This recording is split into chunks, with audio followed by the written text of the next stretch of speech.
मैं अपने ख्वाब में अपनी बेटी को देखने वाली थी, अब मैं अपनी बेटी को नहीं देख सकूंगी। मम्मी प्लीज ऐसा मत कीजिए, प्लीज ये बातें छोड़ दीजिए ना। हाँ, जिंदगी कितनी नाइंसाफ है, कितनी नाइंसाफ। मम्मी, दर्द हमारा इम्तिहान है, हर चीज का एक वक्त होता है और बदकिस्मती से हम उसी वक्त से गुजर रहे हैं। मगर ये बहुत मुश्किल है, बहुत मुश्किल। किसी चीज का कोई मतलब नहीं रहता। जी मैं जानती हूँ ये बहुत तकलीफदेह है। हम उसके साथ हंसे रोए, उसकी यादों के साथ जीते हैं। उसकी यादें अब हमारे अंदर जिंदा है मम्मी।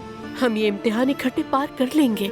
हमें इस दर्द पर काबू पाना होगा। अब यही है हमारे बस में, और इम्तिहान से निकलने का वाहिद रास्ता भी यही है। ठीक कह रही हो तुम, यकीन करो मैं भी कोई रास्ता ढूंढने की कोशिश ही कर रही हूँ। मम्मी, दर्द हमें मोहब्बत और जिंदगी को ज्यादा गहराई से समझाता है। हम इस मरहले से गुजर जाएंगे।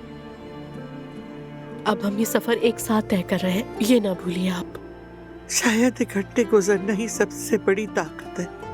जी, साथ होने की ताकत।